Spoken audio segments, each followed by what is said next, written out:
Hello everyone, Hitesh here. Today we're gonna talk about the movie Doctor Strange. ये movie MCU यानी कि Marvel cinematic universe की 14th movie है. Without wasting time, let's start the movie. इस कहानी की शुरुआत होती है नेपाल में काठमांडू के कामाताज से. यहाँ पे सबसे पहले इस कहानी के मेन विलन को दिखाया जाता है, जो कि अपने ही कुछ साथियों के साथ में कामाताज के पुस्तकालय के प्रतिबंधित खंड में जाकर एक इम्पोर्टेंट किताब के कुछ इम्पोर्टेंट पन्नों को चुराने की कोशिश करता है. लेकिन तभी वहां पर उस पूरे के पूरे जादू विद्यालय की गुरुमा आ जाती है और काइसेलियस से लड़ना शुरू कर देती है. गुरुमा, जो कि कामाताज स्कूल की हेडमास्टर थी, उसका काम था अपने यहाँ पर मौजूद सभी विद्यार्थियों को जादू की कला सिखाना. लेकिन जब वो इस बात का खतरा पाती है कि काइसेलियस उन पन्नों को चुराकर किसी बड़े खतरे को इस पूरी दुनिया में लाना चाहता है, तो वो उसे रोकने की पूरी कोशिश करती है और साथ ही उसकी पूरी टीम को कांच के दूसरे आयाम में लेकर जाकर उससे फाइट करती है. कांच की चल रही दुनिया में किसी बिल्डिंग पर नुकसान होगा तो हमारी असल दुनिया के अंदर वो बिल्डिंग सेम टू सेम वैसे ही रहेगी.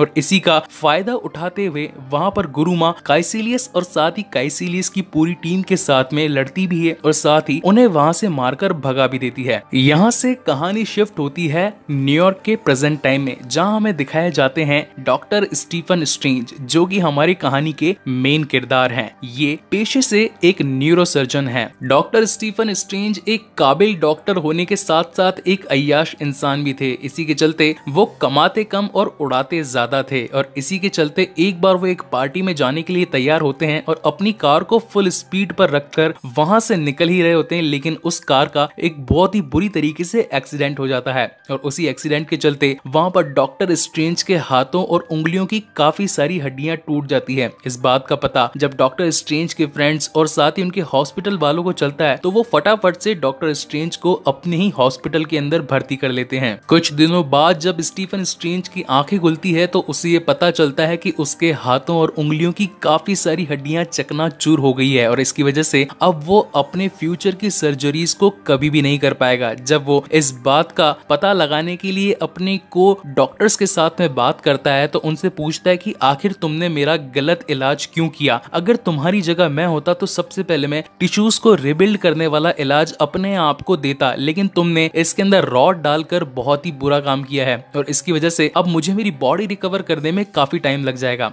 और वहीं पर हमें स्टीफन स्ट्रेंज की एक खास फ्रेंड भी दिखाई जाती है जिसका नाम होता है क्रिस्टीन. अब क्योंकि डॉक्टर स्टीफन स्ट्रेंज खुद एक बहुत ही बड़े डॉक्टर थे, तो उनके पास में वहां पर एक दूसरा फिजियोथेरेपिस्ट भी आता है और उनकी उंगलियों और हाथ की हड्डियों और साथ ही मांसपेशियों को रिकवर करने में उनकी मदद करता है. तभी वहां पर स्टीफन स्ट्रेंज उस फिजियोथेरेपिस्ट से पूछते हैं कि क्या आपने मेरी ही तरह कोई दूसरा एक मरीज देखा है जो इसी कंडीशन से गुजरा हो. तब वहां पर वो कहता है कि हाँ, मैंने तुम्हारी ही तरह एक इंसान देखा था जिसका नाम था जॉनथन, और तुम्हारी ही तरह उसका भी बहुत ही बुरी तरीके से एक्सीडेंट हुआ था. उसकी टांगे पूरी तरीके से चकनाचूर हो गई थी. जिस तरीके से मैं तुम्हें ट्रीटमेंट दे रहा हूँ सेम उसी तरीके से मैंने उसे भी ट्रीटमेंट दिया था, लेकिन उसका उस पर कुछ भी असर नहीं हो रहा था. लेकिन कुछ टाइम बाद वो शहर से गायब ही हो गया. मुझे तो लगा कि शायद वो मर गया है, लेकिन जब 3 महीने बाद मैंने उसे देखा तो वो अपने पैरों पर खड़ा था. और जब मैंने उससे पूछा तो उसने मुझे इसके बारे में कुछ भी नहीं बताया, लेकिन अगर तुम चाहते हो तो मैं तुम्हें इसके बारे में जरूर बताऊंगा. लेकिन तब स्टीफन स्ट्रेंज कहते हैं कि ऐसा हो ही नहीं सकता. इतने बुरे एक्सीडेंट के बाद में कोई भी इंसान अपने पैरों पर खड़ा हो ही नहीं सकता. तुम मुझसे झूठ कह रहे हो.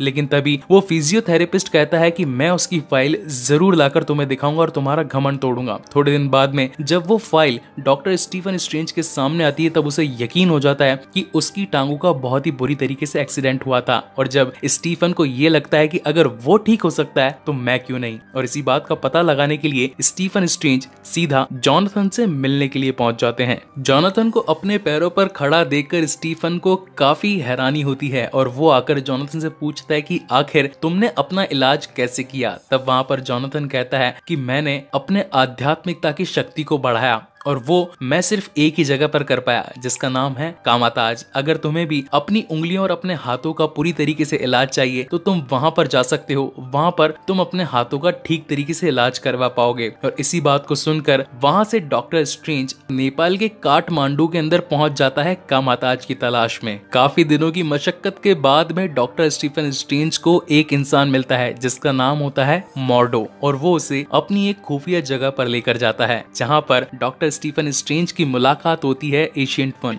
यानी कि गुरु माँ से। पहले तो डॉक्टर स्ट्रेंज को ऐसा लगता है कि यहाँ पर जरूर कोई एक क्लासेस चल रही होगी और साथ ही यहाँ पर किसी न्यू टेक्नोलॉजी का यूज हो रहा होगा जो कि हाथों और उंगलियों की हड्डियों को फिर से रिबिल्ड कर सके और पूरे शरीर को फिर से नया जैसा बना सके। लेकिन तब वहां पर डॉक्टर स्ट्रेंज को ये पता लगता है कि ये तो एक आध्यात्मिकता की क्लासेस, एक आध्यात्मिक विद्यालय है जिसको गुरु माँ संचालित करती है। तब वो वहां पर गुरु माँ को काफी बुरा भला कहता है और उससे ये भी कहता है कि मैंने अपनी सारी पूंजी यहाँ पर आने में झोंक दी और यहाँ पर आकर मुझे कुछ किताबी ज्ञानों से अपना पूरा शरीर ठीक करने के बारे में बता जाएगा। ये तो बिल्कुल नाइंसाफी है और मैं यहाँ से अभी के अभी जाना चाहता हूँ। लेकिन तभी वहां पर गुरु माँ स्टीफन स्ट्रेंज के सीने में एक जोर का पंच देती है और उसके सीने से उसकी आत्मा को बाहर निकाल देती है। और वापस से जब स्टीफन की आत्मा जब उसके अंदर आती है तो स्टीफन गुरु माँ से पूछता है कि आखिर आपने ये कैसे किया। तब वहां पर गुरु माँ स्टीफन स्ट्रेंज को इस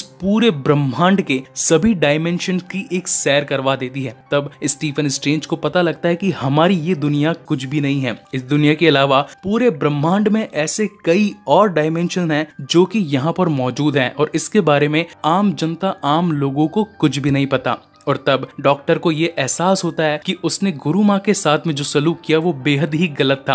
और तब वो वहां पर गिड़गिड़ाता है, गुरु माँ से भीख मांगता है कि क्या आप मुझे ये कला सिखा सकते हैं, मैं इसके बारे में और जानना चाहता हूँ और सीखना चाहता हूँ। लेकिन तब गुरु माँ को स्टीफन की कोई भी बात अच्छी नहीं लगती और वो उसे कामाताज से बाहर निकलने के लिए कह देती है। डॉक्टर स्ट्रेंज को पूरा दिन उस कामाताज के बाहर ही गुजारना पड़ता है। लेकिन तभी वहां पर मॉर्डो आकर एशिएंट वन यानी कि गुरु माँ से कहता है कि हमें डॉक्टर स्टीफन स्ट्रेंज जैसे ही किसी एक इंसान की जरूरत है जो कि हमें बुरी शक्तियों और काली जादू की दुनिया से बचाने में सहायक रहेगा। तभी वहां पर एशिएंट वन मॉर्डो से कहती है कि मैंने अपने पहले भी एक खास विद्यार्थी को खोया है जिसका नाम था काइसिलियस, जो कि हमें इस मूवी की शुरुआत में दिखाया गया था। एशिएंट वन ये बताती है कि एक समय ऐसा था जब वो भी डॉक्टर स्ट्रेंज की ही तरह यहाँ पर आया था और उसने मुझसे आध्यात्मिकता की शक्ति सीखी थी और आज वो एक बुरा इंसान बन गया है। मुझे नहीं लगता कि ये सारी कलाएं हमें इसे भी बतानी चाहिए। लेकिन मॉर्डो के फोर्स करने पर एशिएंट वन मान ही जाती है और आखिरकार डॉक्टर स्ट्रेंज को कामाताज में एंट्री मिल जाती है।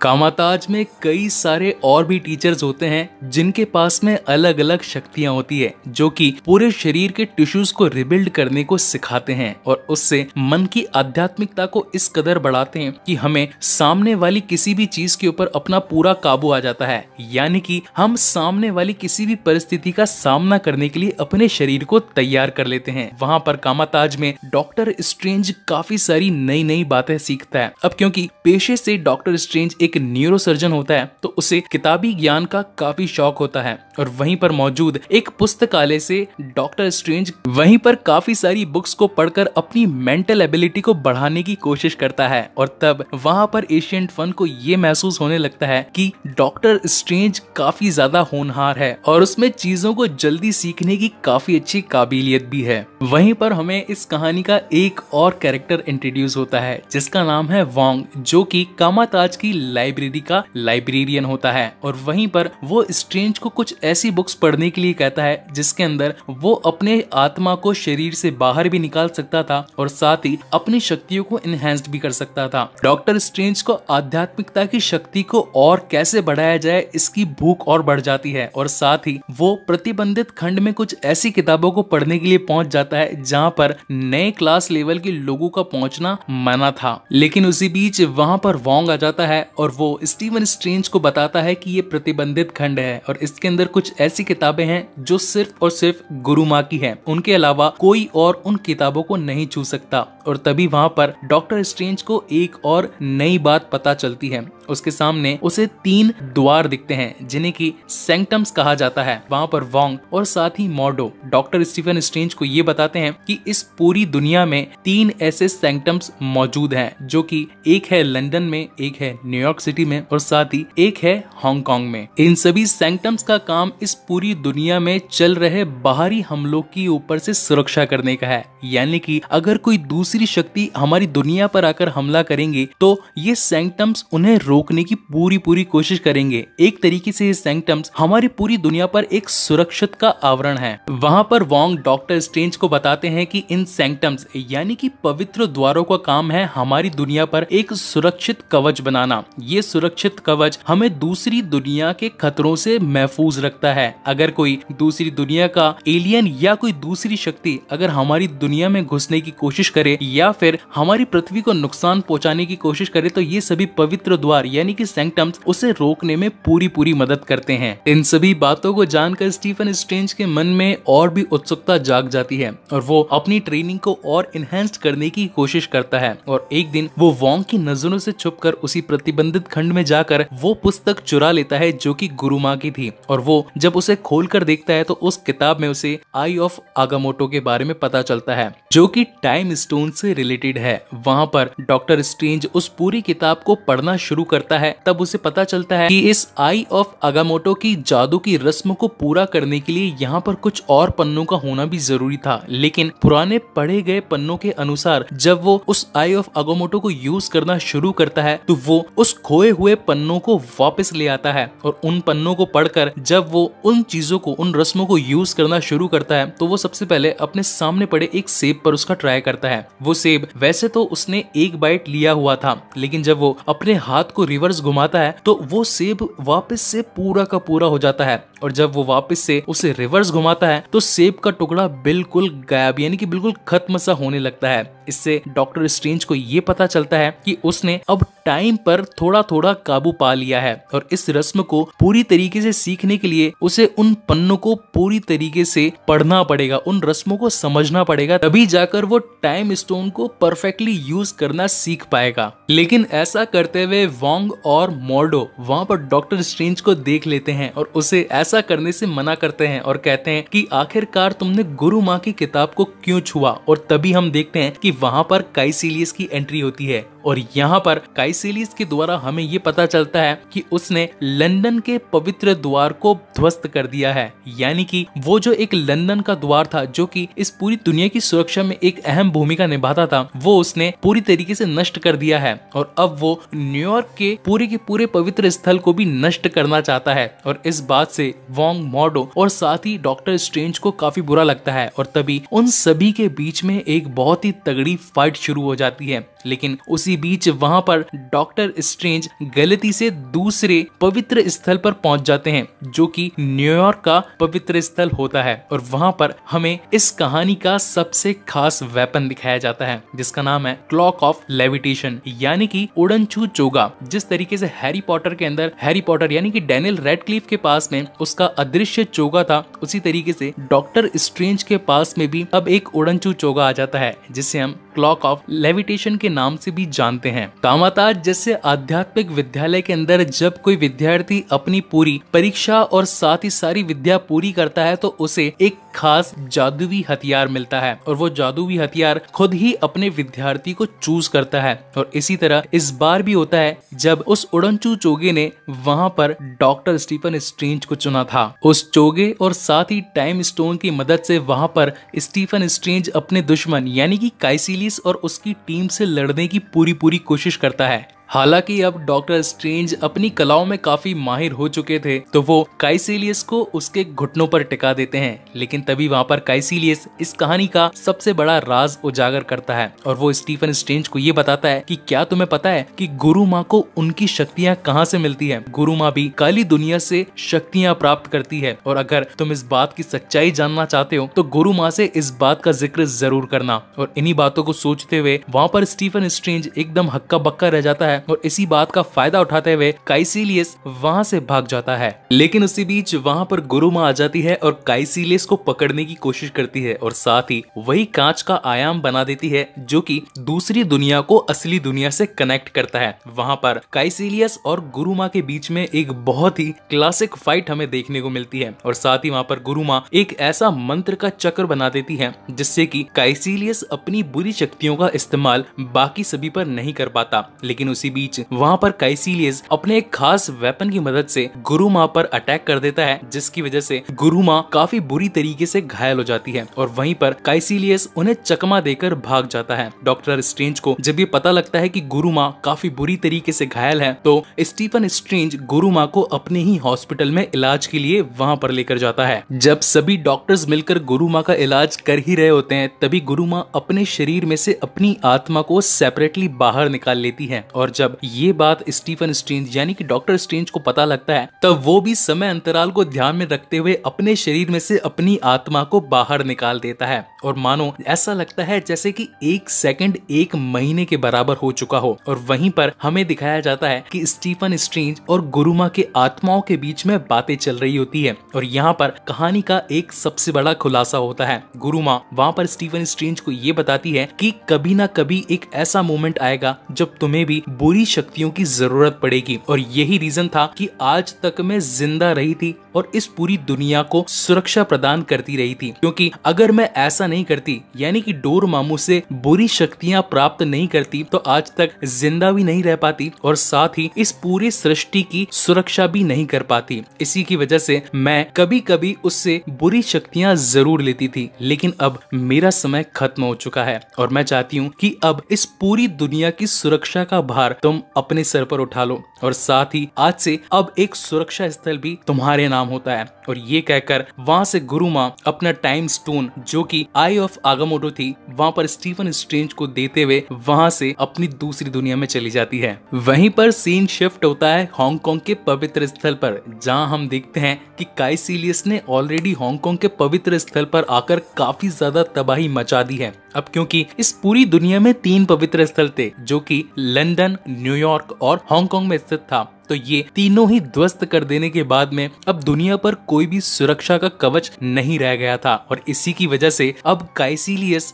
डोरमामू को यानी कि जो काली दुनिया का अंतरिक्ष का सबसे बड़ा बादशाह है उसे इस पृथ्वी पर लाकर उसकी भूख को मिटा सकता था। इसके बदले में वहाँ पर डोरमामू काइसिलियस को बुरी शक्तियों की एक बहुत ही खास किस्म की वेपन्स देने वाला था और इसी की वजह से काइसिलियस उसकी बात को मानता हुआ उन तीनों पवित्र स्थलों को नष्ट कर देता है। और जब ऐसा होता है तब वहाँ पर डोरमामू इस दुनिया के अंदर एंटर होने वाला होता है, लेकिन तभी हम देखते हैं कि उन पवित्र स्थलों की मदद से डॉक्टर स्ट्रेंज भी हांगकांग में पहुंच जाते हैं और जब वो ये देखते हैं कि डोरमामू का प्रकोप इस दुनिया के अंदर स्टार्ट होने ही वाला है, वो इस पूरी दुनिया को खत्म करने ही वाला है, तभी वहाँ पर डॉक्टर स्ट्रेंज एक चाल चलता है और साथ ही अपनी उन्हीं आध्यात्मिक शक्तियों का यूज करते हुए पहुंच जाता है उसी कांच की दुनिया में जहाँ पर डोरमामू उपस्थित होता है। वहाँ पर डॉक्टर स्ट्रेंज एक ऐसा टाइम लूप क्रिएट करता है जिससे कि वहाँ पर डोरमामू उसके जाल में फंस जाता है। डोरमामू कई बार डॉक्टर स्ट्रेंज को मारने की कोशिश करता है, लेकिन क्योंकि अब डॉक्टर स्ट्रेंज के पास में टाइम स्टोन होता है तो वो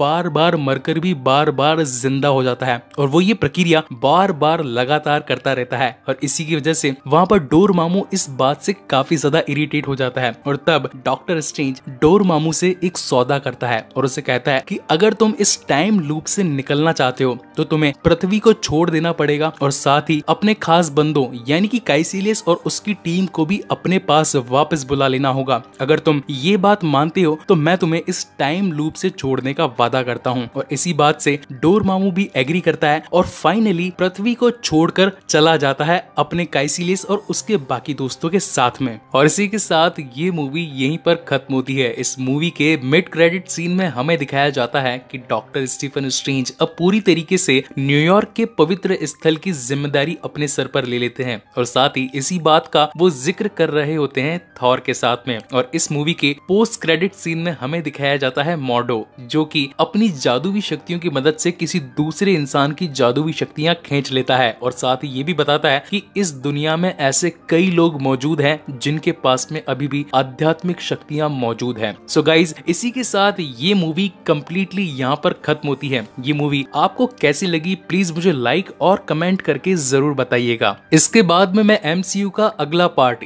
यानी कि 15th part guardians of the Galaxy volume 2 आप सभी के सामने लेकर आने वाला हूँ। So guys thank you so much for watching this video. मिलते हैं अगले वीडियो में।